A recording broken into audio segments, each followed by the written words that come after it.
Hey, atletas, sejam bem-vindos ao Ótimos Podcast. O meu nome é Manuel Teixeira e hoje eu estou na presença do ilustre, o grande Paulo Leão.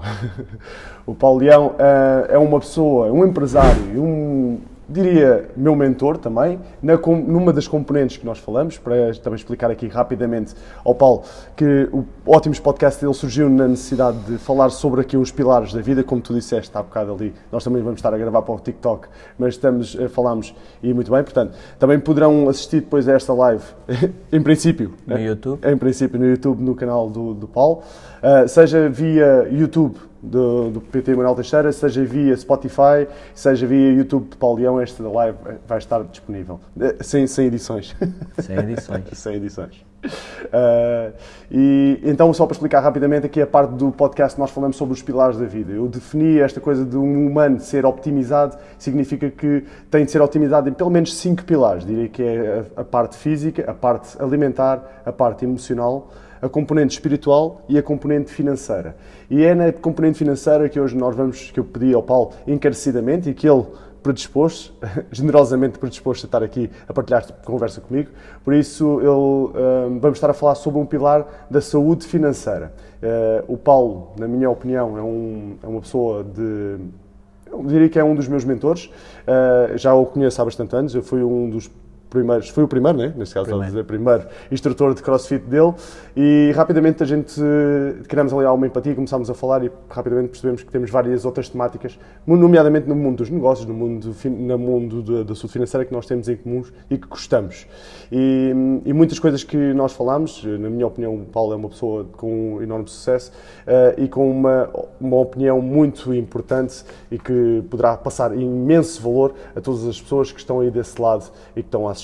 Por isso, se estão a assistir desse lado, lembrem-se que vocês podem sempre contribuir positivamente para esta brincadeira, carregando aí no botão de like, partilhando este vídeo com os vossos amigos e de resto, nós estamos disponíveis na plataforma YouTube ou Spotify, por isso, em qualquer um dos lados que estejam a ouvir, também podem sempre colocar qualquer tipo de questão, seja por comentários, seja para o e-mail pt.manuelteixeira@gmail.com.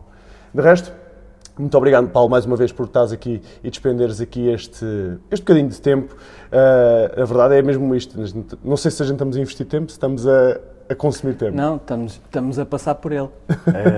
A investir é quando estivermos a falar de assuntos que realmente importam. Claro, exatamente.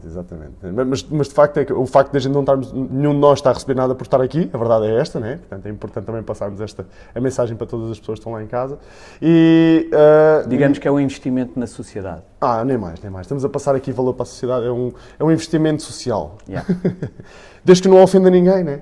Sim, mas esse não é o objetivo. Exatamente.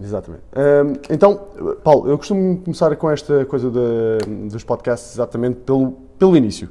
Vamos começar por saber quem é o Paulo Leão, porque que gostas desta parte financeira, o que é que te apaixona, o que é que tu fazes até mesmo inclusivamente nos tempos livres. Portanto, vamos começar pelo início. Quem é o Paulo Leão e eu depois posso explicar o porquê que estás aqui, mas também podes explicar também a tua perspectiva porque é que estás aqui. Bem, então, Paulo Leão, eu identifico-me como uma pessoa que gosta de fazer coisas bem feitas.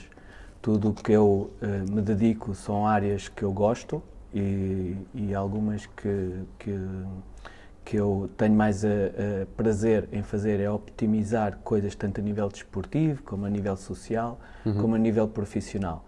E torná-las o mais próximo da excelência possível. No fundo, é sempre esse o meu objetivo. A questão financeira é o que resulta disso, é sempre uma consequência. Porque a mim o que me alegra e o que eu sou é alguém que gosta de optimizar tudo em que se envolve. É engraçado, não é? Como o nome até veio a calhar e a maneira como tu disseste, optimizar e tudo em que se envolve. Até o próprio CrossFit, a missão ela surgiu muito nesse sentido, de optimizar a experiência do utilizador, não apenas na componente de treino, mas na componente de conforto, na componente de design, por isso é que chegaste aqui, né? Por exemplo, a minha opção pelo CrossFit é exatamente porque identifiquei que naquilo que era a oferta de preparação física, o CrossFit era aquilo que melhor optimiza toda a componente física, desde a força, resistência, mobilidade, a destreza, a coordenação, por aí fora. Depois... Em relação à coordenação já é... Também, mas é muito mecanizada. Eu gosto de coisas Mais livres, mais inopinadas, mais livres. Sim, aliás, tu até... Por isso é que eu estive na dança. É isso que eu ia dizer, tu até tiveste tu foste até, não sei se chegaste a ser instrutor ou não, mas tiveste a tua própria academia de dança, Dei né? aulas, mas só aulas de substituição, nunca, já na altura não tinha tempo para me dedicar como instrutor de hip-hop. Ok. Dei aulas sim, mas numa base sempre de substituição. Fiz se calhar só uma temporada como regular, porque me pediram muito, mas não era nada que eu tivesse grande prazer. Ok. Mas, portanto, dirias até inclusivamente que a própria academia teria sido o teu primeiro investimento? Ou não tens noção? Não. A academia de dança que eu tive? Não. Já tinha tido muitos negócios. O meu primeiro investimento, assim, a empresa mesmo, porque eu faço investimentos desde puto. Pois, né? Exato. A empresa mesmo, o meu primeiro investimento foi a Central Mensageiro. Exatamente, portanto, para todas as pessoas que estão a ouvir-nos agora, é importante perceber que o Paulo, e isto posso falar por ele, mas de certa maneira ele depois pode confirmar, mas acaba por ser uma pessoa, é pai, é empresário, tem a sua própria empresa, é investidor, porque tem os seus próprios investimentos, e os seus investimentos eles acabam por abraçar vários campos, já falamos sobre isto, abraçam nomeadamente a componente do imobiliário, pelo que já sei, abraçam a componente das ações, criptomoedas, acho que abraçam um largo espectro no que pode ser em termos de investimento, não é? Sim, até, eu não me considero um investidor. Eu considero-me, em termos das minhas opções, eu considero-me apenas uma pessoa atenta e essa atenção levou-me a aprender com outras pessoas que já atingiram a proeficiência financeira e uma constante no discurso deles todos é a diversificação. Yeah. Portanto, o meu portfólio, se tem de ser diversificado, tem de ter todos os setores e dentro de todos os setores também a sua própria diversificação dentro de cada setor, dentro de cada ecossistema. Claro. Por isso é que eu tenho essas coisas, não é porque gosto mais disto ou gosto mais daquilo, é claro. Porque sei que sou uma pessoa perfeitamente normal e então tenho de aprender com os génios, e os génios todos dizem isto, portanto eu faço também. Não, mas é engraçado que eu acho que é exatamente por aí que o pessoal às vezes falha, que é, não consegue identificar o discurso que é constante em várias pessoas. Por exemplo, o livro que tenho aqui, O Pai Rico, Pai Pobre, fui vendo vários vídeos e todos eles falam deste livro, e por isso é que ele está aqui. Porque todos, sei lá, uma constante em qualquer pessoa que fala sobre a questão financeira fala sobre este livro. Sim. E assim, bem, todos falam o que é que seja, deixa-me ver pelo menos o que é que seja, porque, e de facto é um livro que é fantástico na maneira como aborda a questão do dinheiro e como ver o dinheiro e como ver a parte do investimento. Como desconstrói a ideia que nós temos do dinheiro. Temos sempre a ideia que o dinheiro é valor e o livro desconstrói isso. É espetacular. Mas exatamente porque era uma constante no discurso de várias pessoas, nos vídeos da internet, nos fóruns e por aí fora, é uma constante este livro estar lá, na parte financeira. Existem depois outros, né? Uma montanha de outros, mas este acho que é sempre aquele que é constante em todos. E acho que o pessoal pode começar por exatamente tentar prestar atenção naquilo que é constante no discurso das pessoas que falam sobre a parte financeira, falam até mesmo inclusivamente sobre... Aliás, uma das nossas abordagens essenciais para acelerarmos o processo de desenvolvimento é estarmos muito atento por quem já percorreu esses caminhos. Claro. E se nós estivermos muito atentos a identificarmos as palavras-chave, como a resiliência, a questão, uma coisa que eu acho que impede até muita gente de ter sucesso é sempre, quando vê alguém que teve sucesso, pensa que essa curva foi contínua até o sucesso. Claro. Não há ninguém que tenha tido sucesso que não tenha falhado grandemente. Então as pessoas às vezes até dão valor a esse testemunho, começam a experimentar e têm a primeira falha. E então, isto não é para mim, isto não dá, e param. E isso é uma das coisas que não entendem. Portanto, quando elas veem o resultado, e embora o resultado fale do caminho, elas ficam pouco atentas para o caminho e só pensam no resultado e focam no resultado. Ao focarem no resultado, não conseguem tratar do caminho. E depois, esses tropeços que são essenciais para qualquer caminho para o sucesso, esses tropeços acabam por dar desculpas para a pessoa desistir. E depois não ouviu aquela parte que toda a gente fala que falhou. e que várias vezes faliu. E quando digo falir, não digo falir financeiramente, é falir até interiormente. Interiormente, exatamente. E isso é um trabalho que se tem de fazer, de recuperação.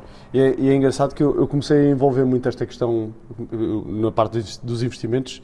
Infelizmente, eu sou um bebé e tenho mesmo que eu digo infelizmente, gostava muito de ter descoberto mais aprofundadamente estas temáticas há uns anos atrás. Teria ter sido, se calhar, acho que toda a gente gostava disso, não é? Sim, leva-nos à consciência.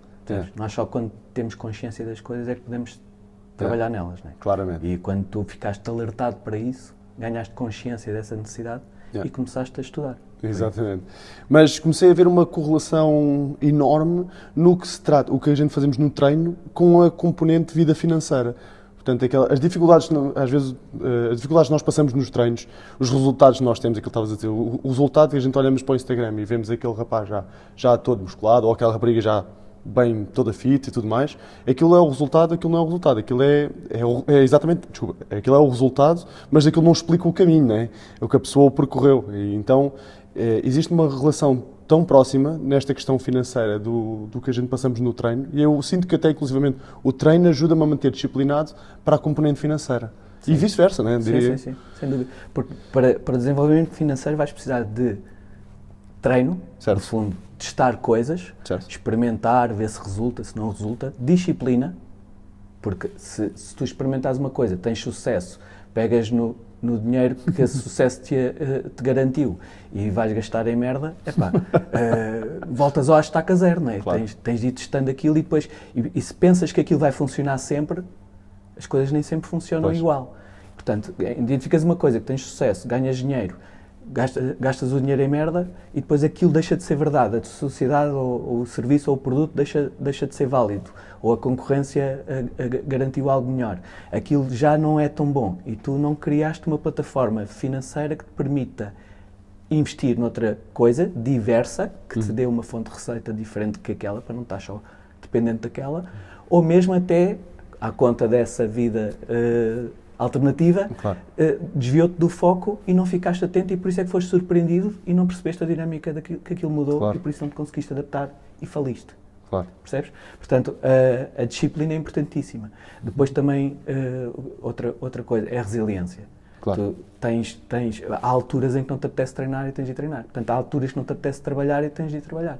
Como é que tratas isso? É com algum brio, não é? Com algum respeito por ti, com alguma decisão, para alcançar um bem maior, um bem melhor, um bem futuro.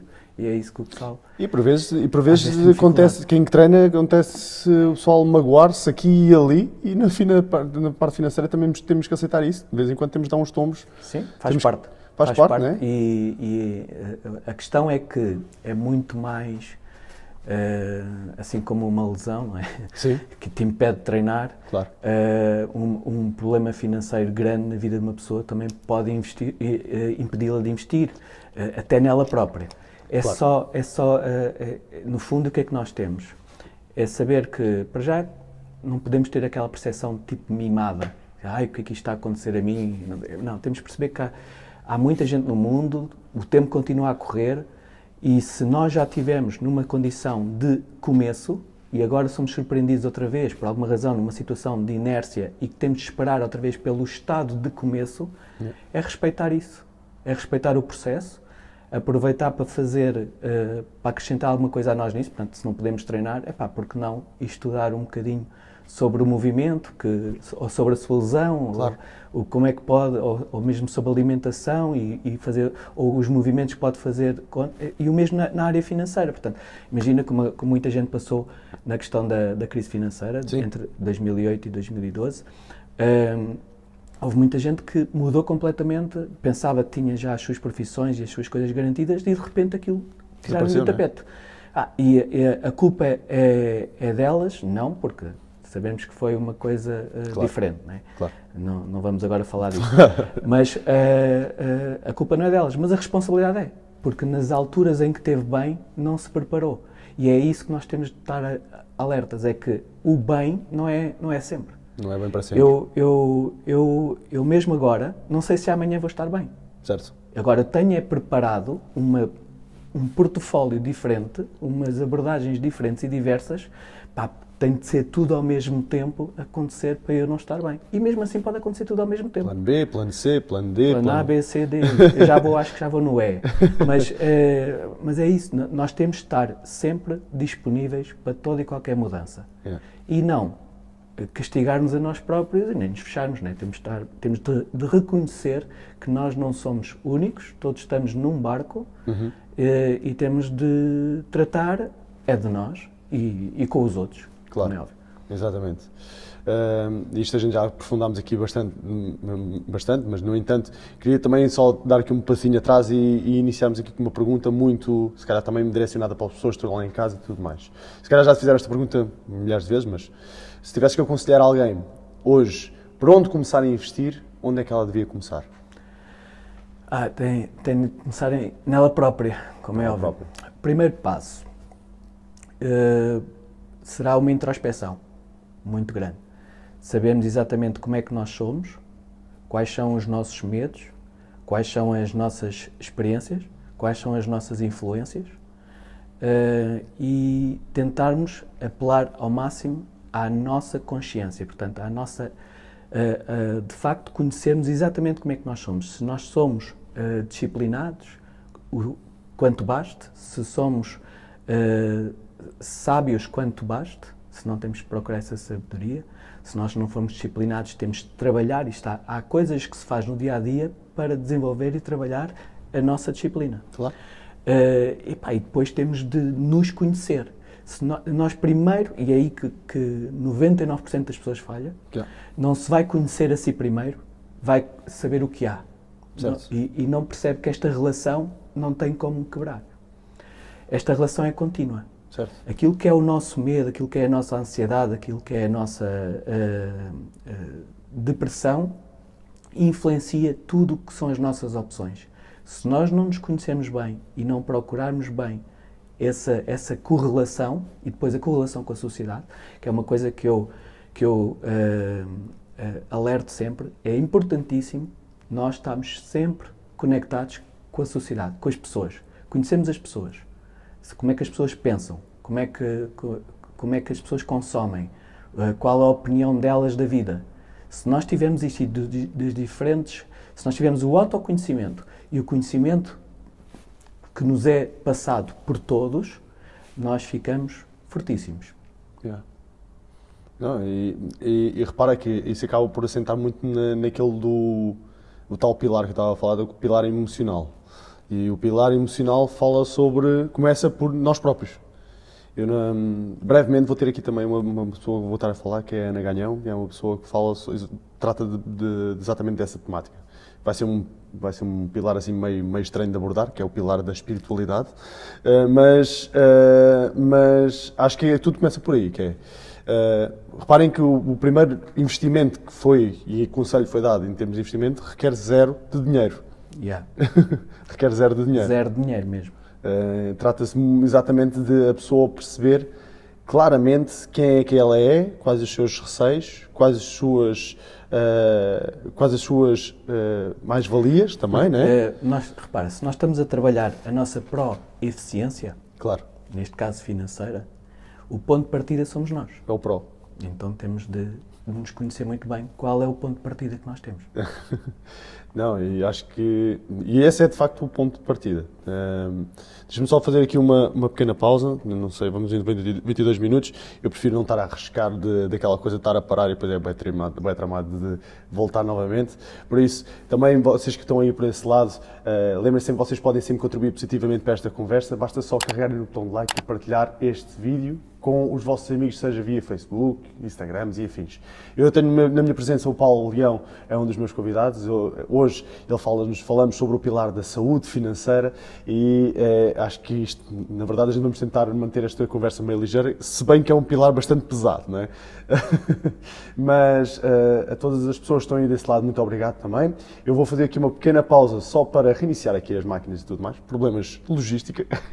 E seguidamente nós vamos falar vou fazer ao Paulo a pergunta sobre qual é que foi o seu primeiro investimento. Portanto, vocês estiverem desse lado, espero que estejam a gostar, fiquem por aí. Até já.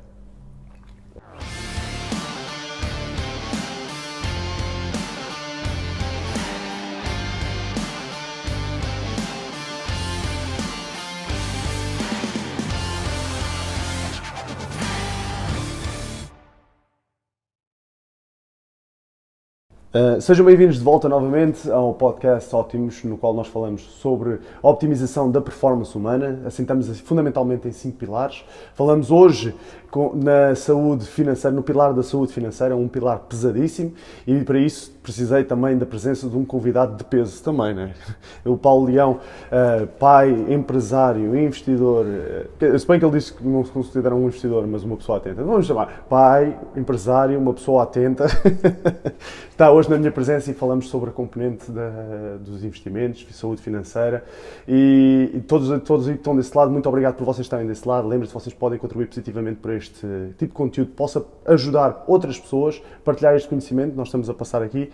Eu agradeço a todas as pessoas que estão desse lado. Lembrem-se que podem sempre só carregar no botão de like, subscrever este canal e partilhar este conteúdo com os vossos amigos. De resto, a minha pergunta prometida, e com certeza algumas pessoas já devem ter perguntado isto, mas outras pessoas poderão estar extremamente curiosas com isto, que é: Paulo Leão, onde é que foi o teu primeiro investimento?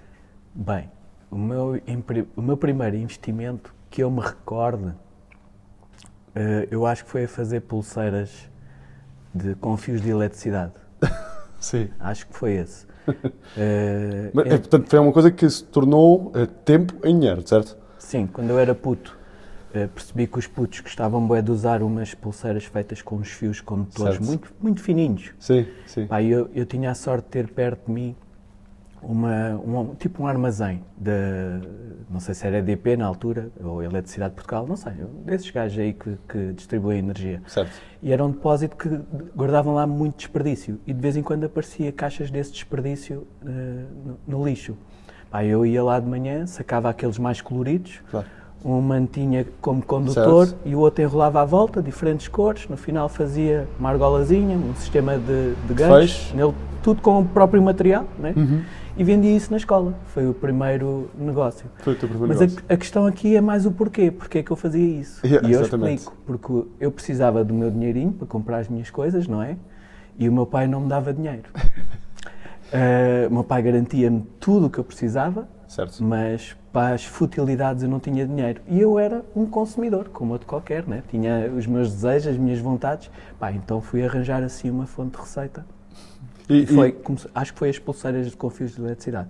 Devia ter pai na altura 7 ou 8 anos. 7 ou 8 anos. Brutal. E resultou? Resultou, então.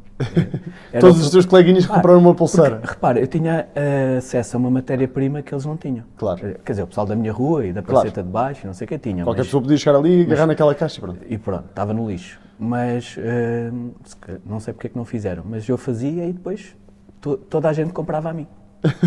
E tinha encomendas com cores e tudo. Sim? Yeah. Sério? Já estava quase... Esse foi o primeiro negócio. Estava-se a começar a tornar num processo e tudo. Sim, esse foi o primeiro negócio de puto. Depois já na vida adulta, eu comecei a trabalhar, claro, como estafeta, e eu trabalhava para a Central Mensageiro. Sim. E um dos sócios depois quis sair e escolheu-me a mim para propor a compra da parte dele. Eu, na altura, comprei a parte dele e depois, passado um ano, o outro também quis sair, eu também fiquei com a parte dele e pronto. E é minha desde 93 ou 94. Uhum. Eu não percebi bem, porque na data de constituição está 94, mas eu estou lá desde 93, pois, porque foi o tempo também de constituir, claro, mesmo a empresa, porque nesses 2 sócios que a Central Mensageiro tinha antes, funcionava como empresário nome individual. Portanto, quando eu tomei conta da empresa, é que registrei mesmo como, claro, Central Mensageiro. Claro. Então ainda tiveste ali se calhar tipo um ano, por um lado também tiveste sorte, né? Aquilo estava em nome individual da outra pessoa, né? E aquilo legalmente nem era teu. A questão de sorte, eu acho muito engraçado que as pessoas chamam sorte. Não, sorte no sentido de outra pessoa dar na ideia. Deixa-me dizer, eu acho que sorte e destino são a mesma coisa. Sim. Porque se nós não tivermos no espaço, se nós não tivermos demonstrado a mesma condição para aquela oportunidade surgir, claramente, não há essa sorte, não é? Nós na altura éramos cerca de 13, 14 estafetas, porque é que eles apresentaram a mim e não ao outro? Porque, eu era o gajo que não me atrasava, era o gajo que não adoecia, era o gajo que a minha moto não avariava. Eu sou humano, essas coisas aconteciam-me todas. Eu não deixava era que isso impactasse na empresa, porque, claro, eu tinha sempre a alternativa. Não adoecia, porque vou dizer algo que é se calhar ofensivo para muita gente, mas porque eu decidia não adoecer. Certo. Não, não, a minha moto não avariava, só que eu tinha duas motas de merda, mas quando uma variava, tinha a outra, enquanto a outra arranjava e não deixava acumular.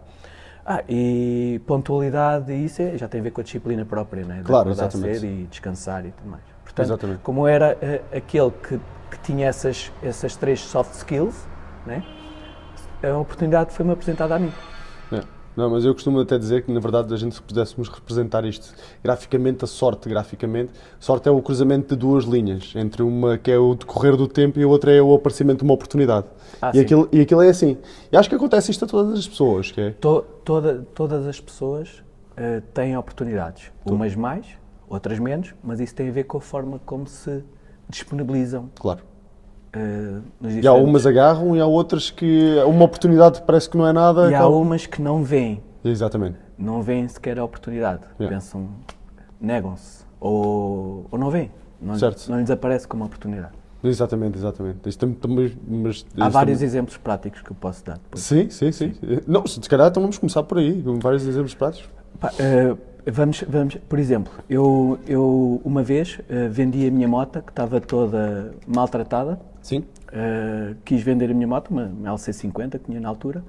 Então lavei a moto, fiz aquilo que toda a gente faz. Okay? Embelezei a moto e vendia. Um amigo meu também tinha uma moto toda escafiada, disse-me: já agora faz isso na minha moto e vende. E eu: está bem. Levei a moto dele para casa e mudei a capa do banco, desamolguei o depósito, pus a moto toda impecável, uma DTL C50. E um dia ele estava a trabalhar perto de mim, eu fui ter com ele na moto dele. E ele disse-me: diz-me lá se o gajo dessa moto não quer trocar pela minha e eu dou mais dinheiro. E eu estava com a moto dele. Eu vi ali uma oportunidade, percebes? Se calhar era fixe, estamos a falar isto nos anos 87, 88. Uhum. E eu vi, se calhar era fixe eu comprar motas em mau estado, recuperá-las e vender mais caro. Isto é uma coisa que hoje em dia é um conceito básico, mas que na altura eu vi. Eu não só fiz isso para vender motas que comprava depois às seguradoras, aquelas, os perdidos totais e não sei o quê, como também amigos meus que tinham motas na garagem pagavam para eu melhorá-las e eles continuavam com elas. Portanto, foi uma oportunidade que apareceu na minha necessidade de eu vender a minha moto e então fazer esse trabalho. Sim, e é brutal. E novamente, isso é uma oportunidade que simplesmente apareceu de ti. Outra oportunidade de negócio que eu tive, e esta foi em Puto. A minha avó trabalhava no Teatro Nacional Dona Maria II. Uhum. E os meus pais trabalhavam os dois, e às vezes quando eu não tinha escola por alguma razão, por greve ou assim, antes havia muitas greves nas escolas, eu ia de comboio e passava o dia no Teatro Dona Maria II, porque ia de comboio, apanhava comboio no Cacém e ia direto ao Recio, e era só atravessar a estrada e estava no Teatro Nacional Dona Maria II. Minha avó trabalhava lá. Passava lá o dia. Mas com essas viagens, fiz isso quando tinha pai 7 ou 8 anos, com essas viagens, sim, portanto estava no... sim, exato, estava no 10 anos é que estamos no... Estamos quinto ano, sexto ano. Pronto, na António Sérgio do Cacém, exatamente. Então, e nessas viagens eu percebi que nas galerias do Recio, que havia ali umas lojinhas, havia lá uma de jogos de computador. Sim. Na altura estava muito na moda o Spectrum, que era o equivalente à PlayStation de hoje e à Xbox. Na altura era o Spectrum, com cassetes áudio que se punha lá. E eu pensei: cassetes áudio, são cassetes, isto dá para gravar, não é? Vocês estão se calhar estão a ver isto e a pensar como dado adquirido, mas na altura não era. Pois. Nós não tínhamos acesso a gravadores de gravação. Apareceram depois, logo ao início, e os jogos eram muito caros também. Então o que é que eu fiz? Eu era um puto, tinha 9, 10 anos, estava na escola, e aquele gajo estava numa loja. E o pessoal do Cacém, da minha idade, não ia com frequência a Lisboa. Pois. Era uma coisa que era uma viagem para nós. E eu, como tinha aquela sorte, eu falei com o gajo da loja e disse: olha lá, se eu te disser os jogos que os miúdos lá da minha escola querem, tu não queres fazer aí gravar uma cassete de 30 ou de 60 minutos com os jogos todos e eu vendo lá e dividimos o lucro a meias. Pois. E o gajo, boa ideia. Então ele gravava jogos, 60 minutos, eu perguntava na escola quais eram os jogos que o pessoal queria mais e jogava mais. Tentava compilar todos os jogos nessas cassetes, falava com ele. Já ia no comboio ao Recio, buscar as cassetes com ele. Depois eu fazia até fotocópias das capas, montava a capa da cassete por dentro. E a preto e branco, não é? Mas era como se fosse a capa dos jogos, com a descrição todos dos jogos que lá tinha. Fazia isso na máquina de escrever da minha mãe. E vendia os jogos na escola. Portanto, surgiu a oportunidade, porquê? Porque eu viajava a ir ter com a minha avó, vi a loja e pensei. E é esta atitude que é constante na minha vida. Sempre que eu vejo uma coisa, lembro-me ou penso como é que posso optimizá-la. Sim. E é engraçado, nem toda a gente tem esse perfil, tem perfil para isto, para estar atento a esses pormenorzinhos. Mas é só pôr a cabeça a pensar. Acho que o pessoal vive assim num ponto de dormência. Mas há muita gente que pensa, mas depois executar. Exato. Testar. Fazer. Porque só fazendo é que sabemos se dá ou não certo. Não é? Isto serve para tudo. Também acho que sim. Então, e já agora também tentar perceber, pelo que sei da tua história, tu já me contaste, voltando um bocadinho atrás à parte do Central Mensageiro, tu entraste depois e compraste a empresa, foi-te prometido, e vou se calhar aqui, esta história também é pública, também é tranquilo, mas foi-te prometido que a empresa estava a dar lucro, que a empresa estava a crescer e tudo mais, que a empresa tinha viabilidade. Viabilidade e tudo mais, e entretanto tu assumes a empresa e entretanto vais a fazer contas e afinal não. Não, afinal não tinha. Na altura praticava-se, salvo erro, um IVA de 17%, e estava-se a passar para 19%. Foi mais ou menos nesse período. E, infelizmente, as pessoas que estavam antes na minha empresa faziam ali um jogo com as faturas e martelavam o IVA. Portanto, eu quando entrei na empresa tive logo de lidar com o problema de ter de pagar o IVA. Não é um problema, é aquilo que nós temos de fazer, é o que é. E eu não podia, se eu queria ter uma base de crescimento, não podia começar torto. Não é? Tenho de estar dentro da legalidade. E para estar dentro da legalidade não podia ter a plataforma de custos como tinha até então, porque tinha de disponibilizar verba para o IVA. Então tive de optimizar os recursos todos. Isso passou por emagrecimento da estrutura. Uma empresa de prestação de serviços naturalmente passou pelos recursos humanos, né? Éramos 14 estafetas, mas a empresa só tinha trabalho para 9/10. Então tive de abdicar de alguns, daqueles mais dispensáveis, né? Que não eram tão profissionais, e dividir um pouco pelos outros o trabalho, e eu próprio fazia o trabalho de 2, às vezes 3 pessoas por dia na empresa. Portanto, embora fosse o dono da empresa, quem ficava nos telefones e na empresa era o meu sócio, o primeiro que ficou ainda durante um ano, e eu ia para a rua fazer trabalho de estafeta. E para além disso, depois tinha ainda o trabalho da madrugada, da distribuição de projeções da Bolsa de Valores de Lisboa para um patrão, que eu tinha um freelancer que era de Benfica, e depois à noite ia trabalhar para o Diário Notícias para fazer a entrega do jornal dos planos, na gráfica. E esses 2 trabalhos mantive ainda durante muito tempo, pelo menos 2 anos, para o que daí vinha pôr também na empresa. E para fazer a minha vida, não é? Porque da empresa eu não consegui tirar dinheiro. Sim. E esta também acaba sempre por ser muito... sempre aquela questão, e o pessoal pensa que é tudo muito fácil, não sei o que mais. Atualmente a Central Mensageiro, pelo que sei, pelo que já disseste, ela está avaliada por volta de 3 milhões, mais ou menos, mais coisa, menos coisa. Não sei quem faz essas avaliações. Quer dizer... se alguém dissesse por quanto é que venderias, teríamos de analisar até o processo de pagamento, mas nunca menos que 3. Pois, exatamente.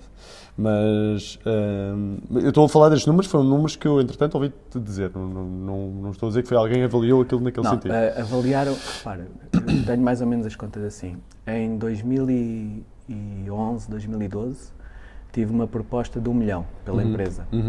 Na altura, ela faturava 1/3. Portanto, basicamente é esta a projeção. Claro. Tive uma proposta efetiva. Se existe Não. alguém disponível para pagar aquele preço é porque ela vale, não é? Como tudo. É, como tudo, não é? Se alguém disponível para O pagar mercado por é este que valida lado- o preço de uma coisa, não é? Não obstante aquilo que nos é imposto. Claro, Aquilo claro. que nos é imposto, agora como os preços de combustíveis, mas isso Certo. é outra conversa. Isso são custos, Certo. não são avaliações. Mas isto para dizer que não foi fácil, imagina, não Não. foi fácil o teu Não foi próprio percurso. e não é fácil. Yeah. E as pessoas sabem que é difícil. Por isso é que muita gente fala e pouca gente faz. É Pois. porque é difícil. Não é? Agora, o método é fácil. A execução do método é que é difícil. Claro. O método é fácil à compreensão. A Sim, execução sim, sim. é que é complicada. Implica já Seria muita coisa. a resiliência que é necessário ter? Não... Tudo. Resiliência, estratégia, dinâmica, humildade, inovação, Disciplina, disponibilidade. isso quer dizer, disciplina, disponibilidade e paciência. Há tanta coisa. E estes mesmos itens, ao longo do tempo, acrescenta-se mais um. Tu Certo. não sabias e passas a ter também, de ter isso. Não. Como eu vou dar um exemplo. Antes bastava trabalhar muito. E toda a gente trabalhava muito e safava-se. Hoje em dia podes trabalhar muito e não é garantido que te safes. Claro. Porque se não tiveres estratégia, se não tiveres até algum marketing, se não tiveres algum copywriting, nós vivemos num mundo muito diferente, em que se valoriza muito mais o que é a percepção das coisas do que o conteúdo das coisas até. E isso às vezes, embora eu acredite sempre no conteúdo, a percepção para mim é sempre a prazo, não é? Mas isso até faz com que algumas empresas não vinguem, que têm conteúdo e não vinguem, porque precisam de mais tempo para impor o seu conteúdo no mercado. Yeah. Eu também acho que sim. Próxima pergunta. Próxima pergunta vai ser, dentro já da componente de criptomoedas, vamos dar aqui um salto no tempo. E quando eu digo um salto no tempo é porque, diria até bem recentemente, eras um bocadinho adverso à componente, infelizmente, né? Como eu também penso desta maneira, eras um bocadinho adverso à componente de criptomoedas e o que isso é e tudo mais. Certo. E atualmente, deixa-me olhar isto com outros olhos, deixa-me estudar esta questão, deixa-me perceber o que é que está por trás, a tecnologia está por trás desta coisa e perceber que isto, se calhar isto afinal acaba por ser... Na verdade, até não é bem criptomoedas que eu quero falar. Vamos antes abordar na questão mais direcionada para a parte da blockchain. Acho que é mais uma parte que tu gostas mais. Sim. É a tecnologia que está por detrás das criptomoedas. Entretanto, iniciaste, e também ficam as pessoas a saber, eu próprio já o fiz, um género de formação presencial para ajudar as pessoas a compreenderem os princípios básicos desta tecnologia, seja blockchain, seja criptomoedas e investimentos, que tem o nome de Crypto Academy. Já agora as pessoas que estão a ouvir este podcast podem investigar mais aprofundadamente. Eu vou deixar nos links, no link na descrição, seja o perfil do Paulo Leão, seja no TikTok, seja do YouTube, seja do Instagram, e depois podem contatar diretamente, até posso deixar também o e-mail dele, que eu sei, Paulo Leão CM. cm.pauleão. Isso é o contrário. cm.pauleão@gmail.com. Mas vou deixar na descrição para o caso de que vocês querem entrar em contato diretamente com ele e querem saber mais sobre esse curso. Eu próprio já o fiz e aprendi uma montanha de coisas, né? E imagino que se fosse fazer novamente aprenderia mais outra montanha de coisas. E é sempre assim. Acho que este é um mundo que, entretanto, se o mundo, entretanto, acelerou quando foi... de há uns tempos atrás, 1980 até atualmente, acho que de 2020 até 2022 parece que deu uma aceleração exponencial ainda maior. Sim. Os períodos de mudança estão cada vez mais curtos. Também acho que sim, acho que sim. Parece que, e tudo o que inicia um período de mudança, tudo inicia numa crise. Sim, também. Também. Pelo menos envolve uma crise lá pelo meio. Envolve uma crise lá pelo meio, pelo menos. Para ser rápido tem de envolver, tem de ser uma chapada. Infelizmente vai ser ao custo, se calhar, de muitas pessoas e do recurso de muitas pessoas e infelizmente é assim, né? Mas a verdade é que parece que tem que afundar para depois voltar novamente É como se fosse uma fisga, tem uma catapulta. Tem que voltar para trás, que é para ser lançado outra vez lá para a frente. Mas agarrando novamente na questão, então começaste a envolver muito desta parte na tua vida. O que é que despertou a tua atenção na parte blockchain? O que é que começou a despertar a tua atenção na parte de criptomoedas? Não vamos falar muito de ações, esse é um conceito mais... Não, é assim, na verdade, eu, como tu dizes e bem, eu era um cético em relação aos criptoativos. Eu ouvia falar de Bitcoin e para mim Bitcoin era um esquema pirâmide da era digital. E isto porquê? Porque eu não via contexto de necessidade da Bitcoin na sociedade. Porque eu sei os fundamentos da economia, eles estão perfeitamente estabelecidos há mais de 2000 anos e, para mim, a coisa decorria assim. Infelizmente, percebi que já não estava como me ensinaram na escola e estranhei o facto de não me terem ensinado na escola que já não estava como me ensinaram na escola.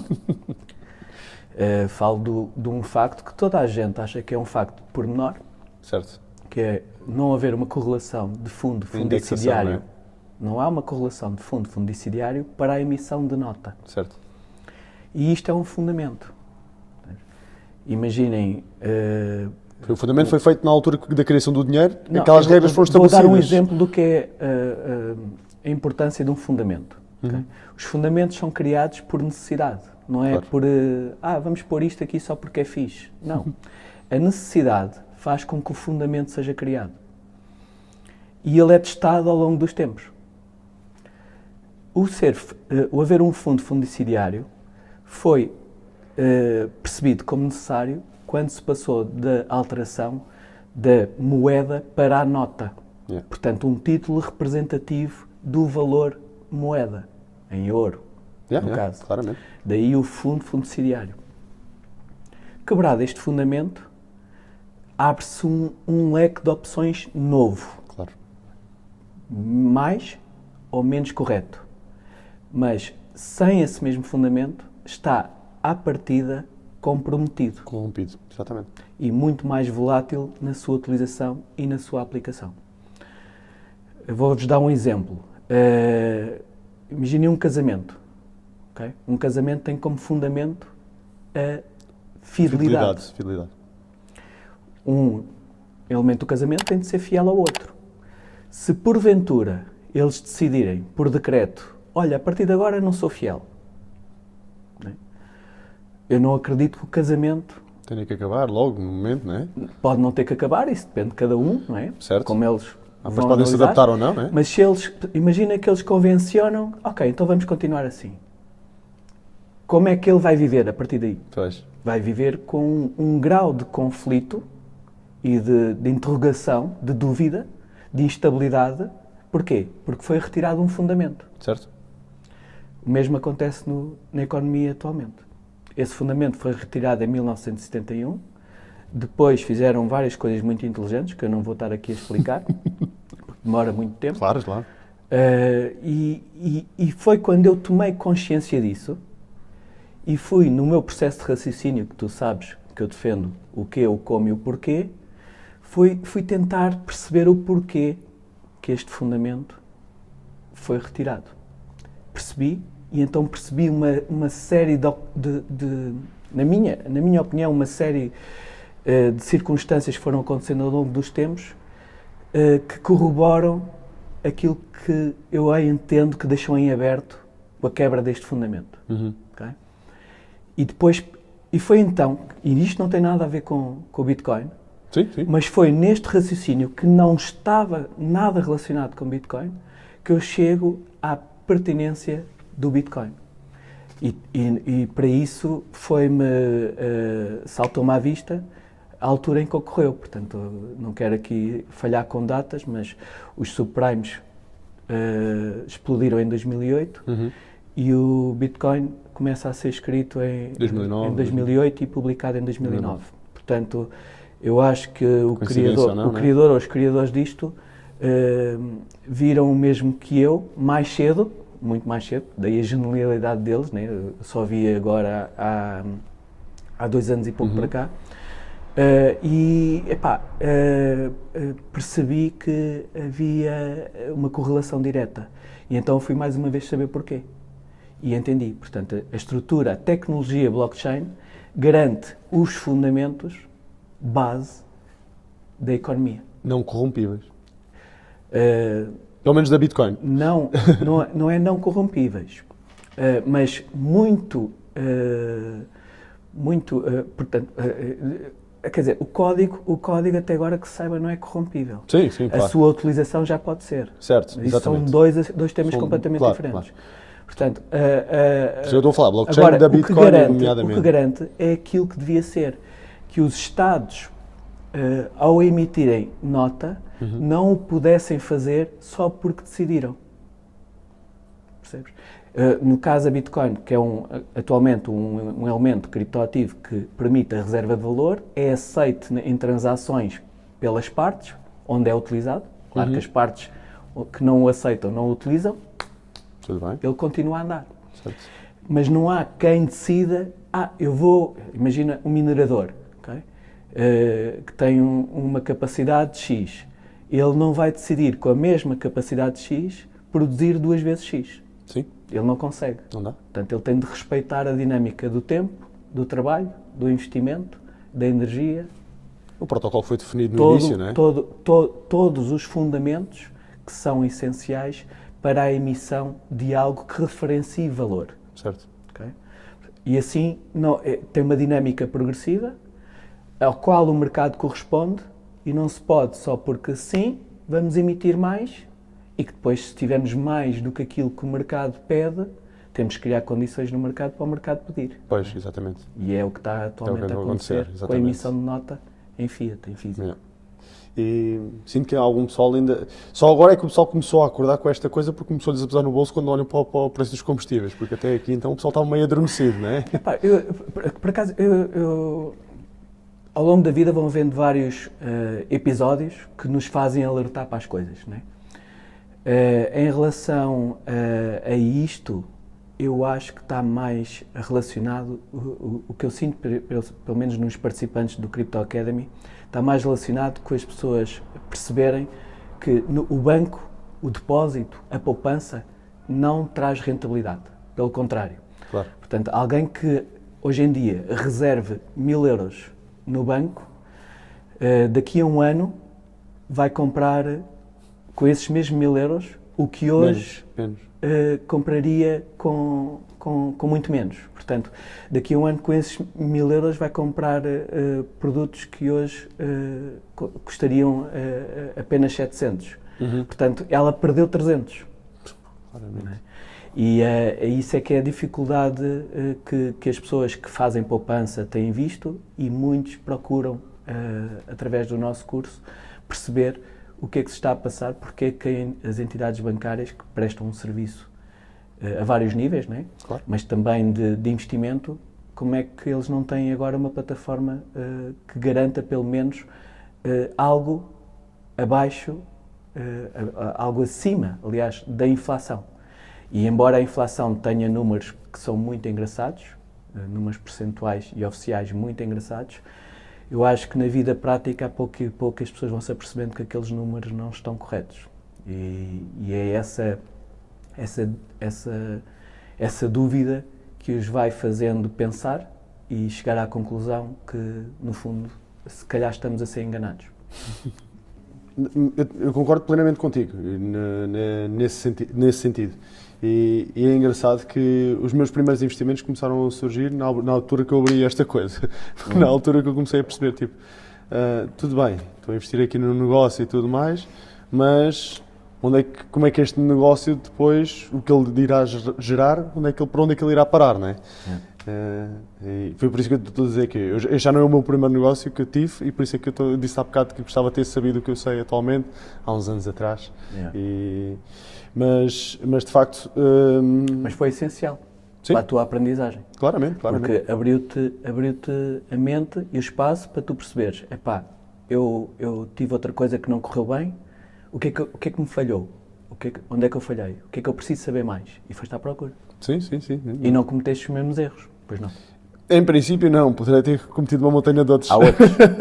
É um processo. Acho que é um processo. E já agora, para ter aqui uma noção também, o processo Crypto Academy surgiu nesta sequência, nesta tua forma de encarar o mundo e da vida, de isto é uma oportunidade. Mas não é uma oportunidade, não é de. Atenção, não estou aqui de. Não é uma oportunidade de ganhar dinheiro. Não, mas é isso uma o oportunidade. resultado. Sim, exato. O dinheiro é sempre o resultado. Mas é O uma resultado, oportunidade o resultado. de, se calhar, Olha, as pessoas não percebem nada destas coisas. Para ser bastante sincero, eu comecei o TikTok, para saberem, está ali a filmar no meu TikTok. Eu comecei o TikTok, como toda a gente, acho eu, só para ver, pá, e depois como não tenho problemas na minha exposição, fazia umas brincadeiras também, não. a gozar, umas danças, que esses vídeos ainda lá estão, se forem mesmo para o início, Lá para o início ainda lá está. Pá, e depois foi na altura em que eu percebi que estavam aqui a aplicar umas novas regras de supressão a liberdades que nos são garantidas, que eu vi, estão a dar cabo disto. E eu sempre gostei de ajudar. Então eu vou começar a falar de cenas que ajudem as pessoas, porque as pessoas estão a ser pressionadas e estão levadas para um caminho de dificuldades. E o melhor que nós podemos fazer ao ajudar alguém é dar ferramentas que esse alguém se ajude a si próprio. Então eu comecei a partilhar conhecimento. Não é dar o peixe, é ensinar a pescar, não é? Comecei primeiro até fiz uns vídeos de como estar ou como abordar uma possibilidade de se empregar para desempregados, portanto, como é que fazes isto ou aquilo. E depois comecei a entrar mais na área dos investimentos, para dar uma noção de poupança, de como é que nos devemos fazer na disciplina que temos de finança doméstica mesmo, que as pessoas hoje em dia, nós somos injetados por publicidade, para pensarmos que queremos coisas mais fixes o tempo todo. Claramente. E depois há um esquema montado de indução a esse consumo e depois um esquema montado de serviços para que o consumo aconteça. Só que geralmente é antes do tempo, percebes? Eu digo isto porque as plataformas de financiamento e aquilo que põe na cabeça das pessoas é sempre para comprar a crédito, tudo. Sempre, pelo menos as coisas importantes, a casa, o carro e tudo mais. E fazem com uma duração de tempo e uns prazos que as pessoas às vezes estão no sonho, estão com aquele desejo que é natural, querem ter o melhor para si, né? Para ter mais conforto, para ter mais visibilidade, para o ego encher, para definirem a sua posição na sociedade. E vão atrás destes facilitismos que, no fundo, são forcas.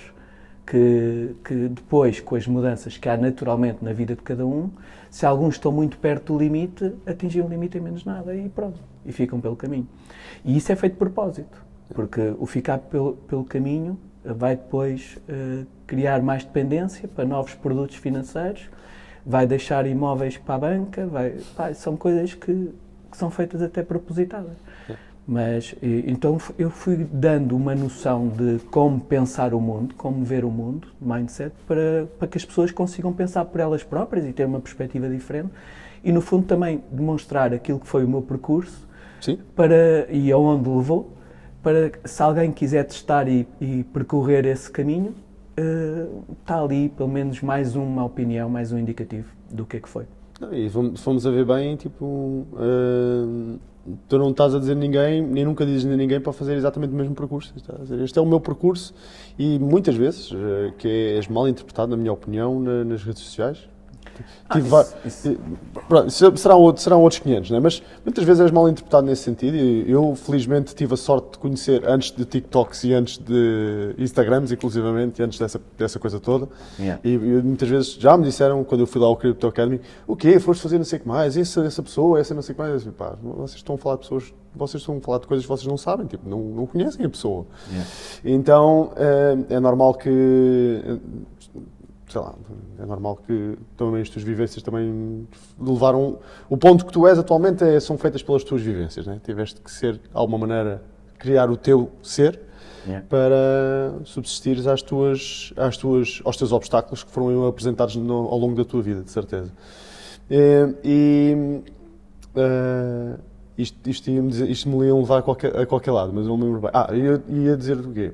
Que é engraçado que esta parte da vida do dinheiro, e principalmente depois de eu ter lido o tal livro do Pai Rico, Pai Pobre, comecei a encarar isto como um jogo. E muito Que é só um jogo, mas... E neste jogo há muita gente a perder. Yeah. E a cena do crédito é exatamente isso. Porque, pronto, aquele livro também é uma das coisas que ensina exatamente isso. Há umas que podes usar o crédito para bem, podes usar o crédito para mal também, não é? O crédito é excelente. O crédito é excelente. O crédito é uma excelente ferramenta. Tem-se é de usar sabiamente. Não podemos deixar que ele Tome conta. É mesmo. Tem de ser com um balão de oxigênio muito bom. E a cena é que foi essa, que aquilo que aconteceu foi meteram nas mãos das pessoas uma ferramenta sem lhes dar uma ferramenta para o jogo, sem lhes dizer assim, olha, se usares este aqui para esta direção podes ganhar, se usares isto nesta direção podes perder.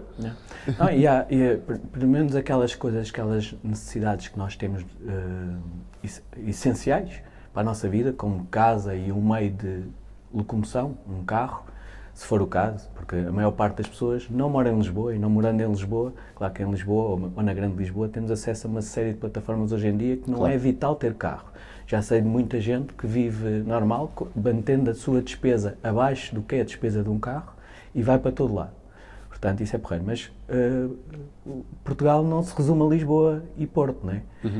É tudo. E também não se resume a pessoas individuais. Muitas vezes com os filhos já se aumentam outras exigências, ou até com os animais. Aumentam outras exigências. E temos de ter um meio de locomoção, porque também a rede de transportes não garante tudo. E às vezes não é tão imediata, tão pronta a responder. Portanto, casa, carro. Por exemplo, casa, o que é que eu digo? Nunca comprar com um crédito que dê para além da nossa vida útil de trabalho. No mínimo.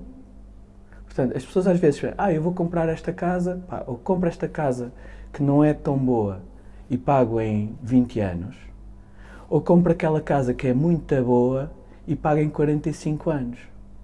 Aquela casa muito boa dá-me para o resto da vida toda. A casa dá. Não sabes se o teu rendimento dá. Pois. Para quando chegares à tua vida de reforma, continuares a ter um rendimento que te garanta o pagamento daquela prestação. Certo. E é isto que às vezes as pessoas, como estão no momento a decidir com o sonho, vão para os 45 anos e não vão para os 20 anos. E isto pode ser toda a diferença entre no fim da sua vida chegar bem ou chegar mal. Porque no meio, se houver uma interrupção em que tenhamos de abandonar e o banco venha tomar conta, perdemos tudo o que ficou para trás. Sim. E então é terrível. No caso dos carros, também toda a gente quer ter o melhor, obviamente. O ideal é procurares, primeiro, um carro que te dê alguma garantia de fiabilidade, que não avarie. Okay? Portanto, e que consigas pagar em 4 anos. Se tiveres de recorrer a crédito. Sim. Se quiseres comprar o carro que tu queres, o pessoal depois altera o discurso para o preciso. Certo. Não, tu não precisas. A maior parte das vezes não precisa. Eu preciso de uma carrinha porque eu tenho miúdos. Não. Há muita gente que tem miúdos e não tem carrinhas. Certo. Temos de resumir ao essencial. Daí para a frente é contigo. Decides, mas tem bem presente aquilo que estás a fazer e aquilo que te pode incomodar. Claro. Portanto, se comprares um carro a mais de 4 anos, já usado, a mais de 4 anos, ou mesmo novo, os carros a partir de um tempo de utilização começam a aparecer problemas. E se ele comprar um carro a 8 anos ou a 9 anos, só porque queria aquele carro que ele quer, passado um tempo ele já não quer aquele carro, porque não só tem a prestação como tem a oficina, que são, caixa de velocidades, pumba, embreagem, pumba, pneus, revisões. E são despesas recorrentes, não é? Despesas recorrentes e que vão acrescentar à prestação, e que se alguma coisa na vida muda no entretanto, porque agora as coisas mudam muito rápido, pronto, fica ali escravo de uma coisa que não precisa. E o que ele precisa é de bem-estar. O nosso melhor indicador de felicidade é nós acordarmos todas as manhãs bem dispostos. Não, e entretanto... Se não conseguimos fazer isso, estamos na merda. Entretanto, eu tive sorte e azar, também, por um lado. Entretanto, eu quando comprei o meu primeiro carro, eu comprei a crédito também, mas era um carro para aí 5.000 euros. Naturalmente. E entretanto, tive a sorte de entrar numa empresa que a empresa me dava o carro, deu-me um Audi A3 novo e tal, não sei o que mais, e eu andei naquele carro durante 4 anos. Voltar atrás foi tramado, por sair do conforto para... Senti alguma dificuldade. Foi fisicamente? Não. Então só psicologicamente? Psicologicamente. Estás a ver? Mas isso é consciência. É É a primeira base que eu te falei. Yeah. Percebes? Fisicamente continuaste igual. Exatamente igual. Agora, na altura importava ter muito também o que o pessoal via. Sim, né, claramente. Então o que é que aconteceu? Yeah. Saí da empresa, primeiro carro que eu devolvi o carro à empresa, né? O Audi A3 novo e tal, não sei o que mais. Qual é que eu quero, qual é que vou comprar? Meter-me em crédito, 10 anos, não sei o que mais, 10 anos, uns 8 anos, Audi Q5. Bom, um carro espetacular, que andava para caraças, fui para mudar pneus, 1.000 euros. Vou mudar os travões, mais não sei quantos. E tive sorte que o pai da minha esposa era um mecânico, porque senão pagava muito mais. Claro. Não, mas esses erros todos são cometidos por nós ao longo da vida. Mas é engraçado que o andar para trás e nós fazermos o que tem de ser feito custa muito. Houve uma vez, eu comprei um carro comercial, na altura era sozinho, era eu e o meu cão, da altura. E comprei um carro, o meu primeiro carro novo, que eu comprei novo, foi um Seat Ibiza GT TDI, 2 lugares. Carro top. Certo. Mesmo do Xunga, estás a ver? Vidros fumados, ganda som a bombar. E andava nesse carro. Isto é 98. Depois, na sequência da Expo 98, eu atravessei um período muito mau, porque não tinha gente para trabalhar. Certo. Porque a Expo 98 absorveu muito do tarefeiro. A própria economia em Portugal recebeu um grande boost na altura. E eu não conseguia gente para trabalhar. Os brasileiros e os imigrantes ainda não tinham percebido na altura que o estafeta era o motoboy. Então eu punha anúncio de estafeta e ninguém respondia. Porque os brasileiros, na altura, a imigração vinha só para restauração, construção civil, outro tipo de serviços. Sim. E também para o marketing, para a comunicação. Portanto, eles vieram aqueles que trabalhavam lá como motoboy não sabiam que aqui em Portugal o motoboy era estafeta. E olha, isso foi o change. Eu pus anúncio como motoboy quando passei a conseguir. Passaste a conseguir, ok. Mas, entretanto, nessa altura, eu passei grandes necessidades. Eu tinha comprado o carro a pronto, porque eu acho que uma coisa nova não devemos comprar a crédito, mas isso sou eu, não estou a dizer que devam fazer assim, devam fazer de acordo com a vossa realidade. E o carro estava pago e eu precisei de dinheiro para a empresa, eu vendi o carro a um amigo meu que tinha um stand, vendi-lhe o carro, capitalizei, paguei os ordenados todos, e ele depois pôs o carro à venda no stand dele. Perdeste dinheiro, entretanto, não é? Nesse processo, não é? Perdi dinheiro, mas continuei a cumprir, as tuas tarefas, os pagamentos os teus compromissos. Dos meus funcionários. Portanto, passei a andar com uma carrinha de 1985, uma Opel Combo, ou o que era, toda lixada. E é engraçado e é importante que as pessoas já ouviram falar disso, mas eu tive a experiência na primeira pessoa. A minha namorada da altura foi a primeira a criticar-me. Disse assim: vês, andavas aí toda armada em bom, com um carro novo e agora andas com uma carrinha toda fodida. E eu, E depois? Eu cumpri com as minhas cenas. Claro que com o tempo esta relação não deu bem, né? Porque era uma pessoa que não estava alinhada com o meu pensamento, procurava um estilo de vida diferente, que ainda hoje tem. E eu estou num estilo de vida diferente para o qual criei. Exatamente. Mas é preciso esta disponibilidade. Sim. Mas sentiste ou não aquela dificuldade de voltar do carro, assim passaste do carro novo para a carrinha mais antiga, não sentiste a dificuldade não é tão confortável, não é tão não sei o que mais? Porque é normal, não é? Tipo, um carro novo é um carro novo, um carro... Mas, podes achar que eu não senti. Não senti porque era aquilo que eu tinha de fazer. Percebes? E eu, à frente daquilo que eu desejo, está aquilo que eu sinto. E o que eu sinto é o meu brio, é a minha dignidade, e isso é que tem de estar em cumprimento para com aqueles que dependem de mim. Sim, claramente. Eu vi isso como uma coisa natural. Epá, e depois tirei o melhor, que é isso que é esse o meu processo mental, eu tiro o melhor de cada situação. Então o que é que foi? Eu tinha um Seat Ibiza GTDI, 2 lugares, ok, o cão lá atrás, corria tudo bem, mas cada vez que tinha de ir fazer um passeio de BTT ou coisa assim, cada vez que tinha de viajar, tinha de ficar lá, mas eu queria continuar a fazer as minhas coisas, não tinha o dinheiro que tinha antes, mas tinha a capacidade de fazer as minhas coisas. Então a bicicleta ia lá atrás na carrinha, era uma Opel Combo, com aquela caixa grande. Certo. Montei um colchão com uns elásticos assim, Sim. na parede do lado, que era só tirar os elásticos e eu dormia na carrinha. Ia na mesma para a praia, olha, morava à frente da praia, quando ia de fim de semana assim, para o Alentejo, não sei o quê. E fiz as minhas cenas todas, mas à minha dimensão financeira e estrutural. Não hipotequei a minha vida, apenas fiz uma reestruturação. E é isso que nós temos que ter ao longo da nossa vida toda. Flexibilidade suficiente para aquilo, embora os outros classifiquem aquilo, estás aqui, estás ali, isso é merda, porque nós podemos estar aqui ou aqui e fazer exatamente a mesma vida.